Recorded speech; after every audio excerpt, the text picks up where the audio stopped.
Hello, and I would want to welcome you to BiConic, presented by the Bay Area BiPlus and Pan Network, BABPN.org. And I wanted to welcome to this YouTube show, Dani, who is autistic, aromantic, asexual, biplatonic, genderqueer, whose pronouns are gem and gemself. And this is the first time I have interviewed a crystal gem before. How is Dani? And are you also an experience? Always an experience. So I want to ask you. So what are some other self-identifiers for the folks out there in YouTube land that you go by? I'm almost done converting to Judaism. I don't think that was in the list. Yeah. I'm parent. I honestly, it's one of those, it's like, there's so many that they all sort of get stuck in the doorway to my brain. I'm right there with you. Right? Just like, survivor, ADHD, just like, activist, like, so many, everything. Totally. I completely understand that. So I want to kind of go off script a little bit and talk about the conversion to Judaism a bit. I'm a convert too. I converted like 20 years ago or something like that.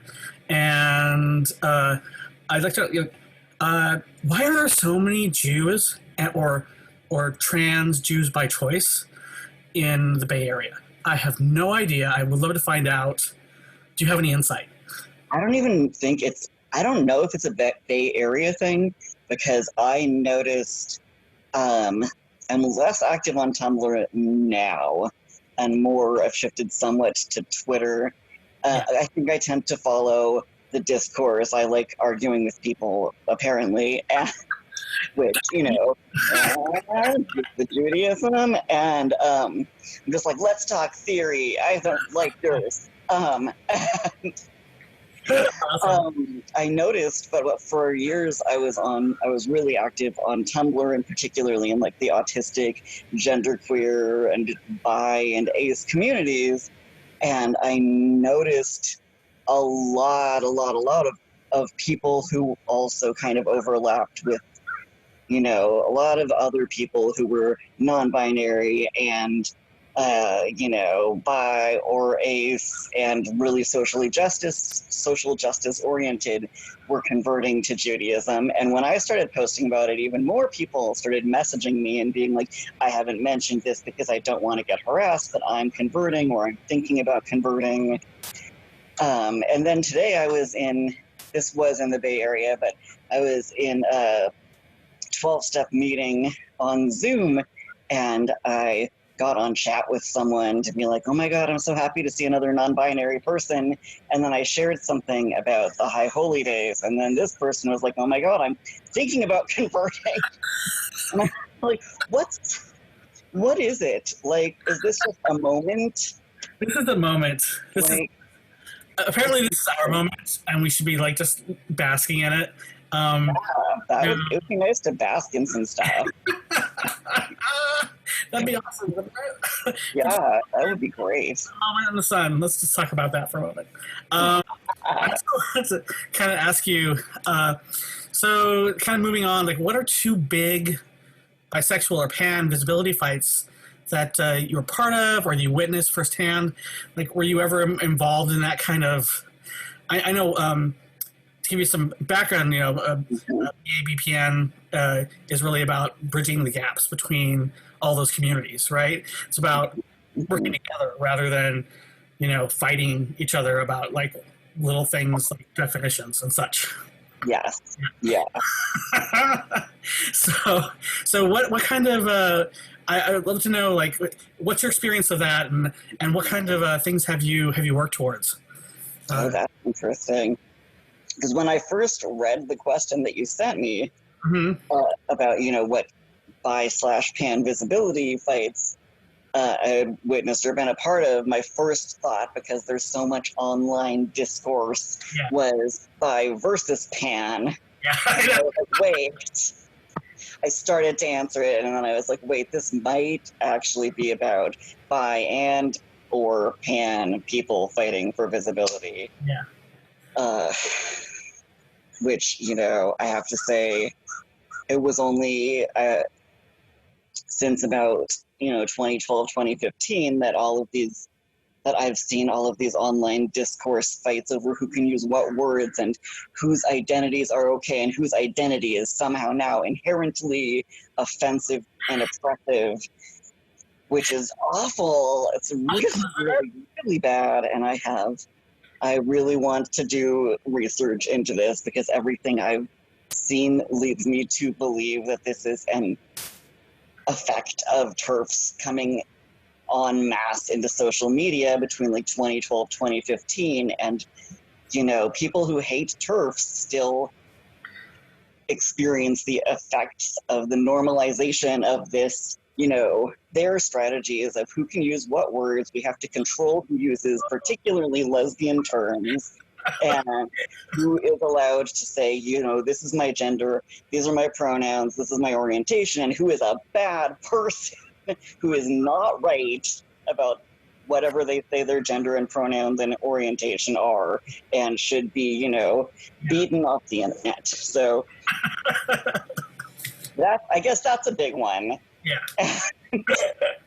You know, I feel like we're all, I mean, in 2018, when BABM was still active, when Bay Area Bisexual Network were still active, we had that little fight where a bunch of people just kind of got on the page and started like talking about turfy things, and it was like soul wrenching because, you know, when you're a trans person and you're like kind of in charge of a group and you see like these people discussing your identity, like oh yeah, that person doesn't really exist because their identity is somehow wrong or their identity is somehow not worthy or whatnot. It broke my heart. I had to get rid of a lot of people. I had to put people on lockdown. It was such. I mean, even just for Facebook, it was like it was. You know, it went on for like days and days and days. So I commend you on going to these Discord things and talking and really bringing these things out because I totally agree with you that, you know, TERFs are sort of, and I said it, TERFs. Those trans, exclusionary, radical, not feminists are just destroying our communities by trying to parse apart all the words and making it so that we can't identify as whatever the heck we want to. Because I gotta tell you, it is whatever the heck we want to. So yeah, I completely agree on that. It's so difficult.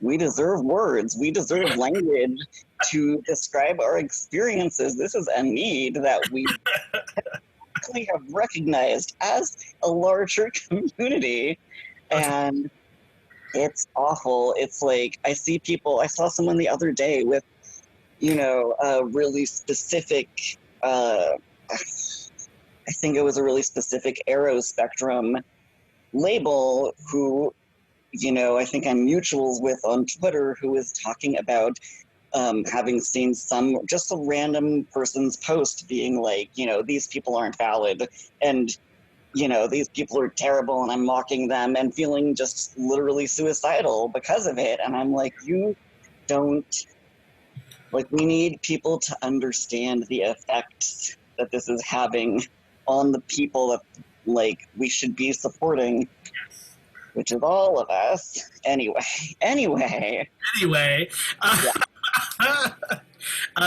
So what are you passionate about? I guess really, I'm passionate about queer theory and politics. Who would ever have known? I know, right? I will argue with anyone. I'll talk about things we agree on, things like anything, any excuse to talk about, like, I think because especially, you know, especially for me, like, by history and culture and politics and genderqueer / non-binary. Yeah, exactly. 4 decades of very bisexual politics, like, and non-binary, all of the above. And it finally occurred to me, like, what I needed. I'm working on the last edits of the first episode of a podcast on YouTube, where I'm just gonna read like all of the amazing stuff that I've read, that I can find, that influenced me, that the kids these days don't have access to. Yes. Like, I want to do a video that talks about the history of, like, the AIDS crisis / attempted genocide, and a history of politics, but like as we would know it if the bi and pan community was centered, rather than like all of because there's an entire parallel history there that you never ever hear about, and activists you don't hear about, and groups you don't hear about, and it's amazing. I came across like a post that I had done a couple years ago last night, where I did not put any damn links. I'm like, where did you get this information? Ask self. Like, I need to look it up now. Like, I'm trying to find the source for how the San Francisco Department of Public Health tracked gay deaths from AIDS in the 80s, but not bi ones until David Luria.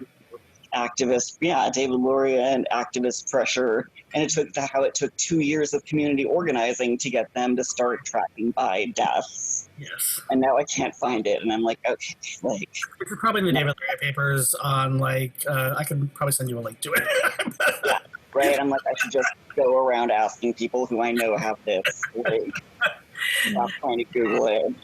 Like he and Cynthia Slater were like part of like this whole underground of bi community activism, putting like data out there and saying, hey, we need to like be capturing this, we need to be doing this, and it opened it up. It said, oh, okay, the Board of Soup said, yeah, sure, we'll do some legislation, we'll do this.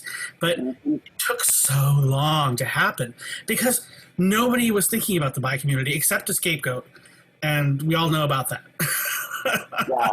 Yeah, I had forgotten that I think the two of them, and I'm sure other people too, were going into bathhouses to do safer sex workshops in like 81, when it was still called gay-related immunodeficiency disorder or something. People still called it GRID, and they were like, no, we got this. Like, yeah, we're literally like a decade ahead of the curve. Like, we had I used to do document delivery for public health, and I actually got to go to UCSF every once in a while to their library to copy articles, and I copied some articles that were all about GRID, and I was like, this is awesome, like that they're still here, that we have them, that they're in these archives. But right now there's a display down in the basement. Nobody can see it because it's all locked up. But there's actually a display of all the AIDS paraphernalia from the time, all of the ads, all of the pamphlets that they made, all your community made. It's not like made by UCSF; they're made by people out there in the streets doing the work. You know, that's the great thing about it. This AIDS activism wasn't just in the high ivory towers. You've got like people on the ground, living it, breathing it, making it their mission to really eradicate transmission, eradicate the disease. I give it up. They were really big heroes, definitely back in the day. Yeah. Sorry. Get all like Yeah. Well, I'm passionate about that. I'm passionate about anything where I can color in and connect the dots to our history and our culture. We all have such this amazing, rich, inheritance of community and culture that we are still we still don't have access to. And I'm like, what else am I passionate about that we can't talk about for like 10 minutes? Keep talking. It's okay. I'm passionate about disability rights and autistic rights and healing from minority stress / trauma / oppression / abuse, which are all kind of a connected Venn diagram of overlapping similarities with different names. I'm like, honestly, this is all abuse, but it's important that we have sub names so that we can be like, well, this is abuse that is happening on the social level. It is all abuse. Everything's abuse. I'm sorry. A lot of things are abuse, and as a community, we don't have tools for dealing with that, and we need them. So that's one of my big passions right now. So why is bi, pan plus visibility so important? To you specifically, maybe to the world in general? To me, it's important. Like you said, I'm ace and I'm aro, and a lot of people, bi-oriented or biplatonic is a really niche term. It means that in my queer platonic relationship, which is also a really niche term, like, I don't care about gender. But honestly, the reason I hang on to that term, and I'm not just like, well, I'm aro ace, is because when I was a teenager, I was trying to figure out what my sexual orientation was. And I used to make lists, I am not kidding, on scratch paper of celebrities I thought were cute, people I thought I would be willing to date. Like, I didn't date even, but I was like, I need to know what's my deal. And I would do them by gender and then try to figure out, I really wanted one of the columns to be obviously larger. I was like, maybe I can but no, then if I'm honest, and no one around me could say, well, this is this is a bi thing. And certainly no one could say, well, here's what different kinds of attraction look like. Because I would also I would sit in my 7:30 in the morning AP econ class, and we were all like not awake and didn't care, and pass notes with my friends being like, okay, so what does being in love mean?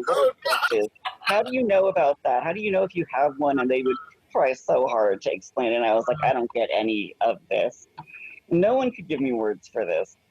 And I spent a lot of time in the local women's bookstore, which was basically a lesbian bookstore called Lioness Books in Sacramento, which is no longer with us. And I remember flipping through, they didn't have a bi section, they didn't have a trans section, they didn't have any of this, I don't think. There may have been a really tiny bi section in a corner. Yeah. I was like, okay, those two books don't grab me, And so I remember flipping through an anthology of coming out stories and finding the word bisexual, and the context was someone was saying, bisexual is for people who aren't ready to really come out yet. And I was like, my 15-year-old self was like, well, if I was going to come out as something, I would want to really come out, so I can't be bi. And there is nothing else in there's plenty of gay culture and LGBT culture around me. In the 90s, hold on a sec. And well, I must be running over my time. We're running over a little bit. You got 2 minutes left. And yeah, I found nothing about it's locked. Give me 2 minutes and I'll come out there. My toddler has firm opinions about this, and they are not. But what is wonderful about being a out and proud parent and fabulous as you are? Oh God.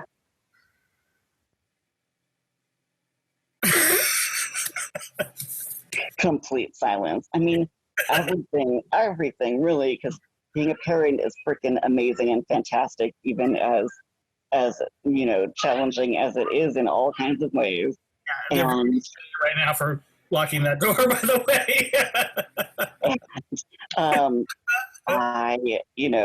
the nice thing about being an out proud, trans and genderqueer parent is who is parenting with someone of similar, identity is that we get to raise our kid using they them pronouns and like not impose gender expectations on them and not impose a gender on them and let them just be everything they are and encourage them in every single aspect and interest and wait to see what once they have a grasp of all of this, what are they going to tell us.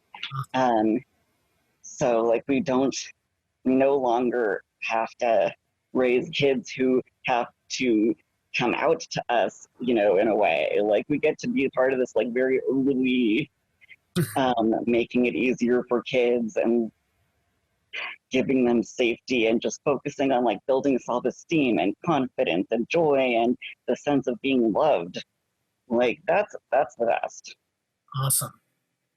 Well, I think that's all we have for you right now, but I would love to. Wait.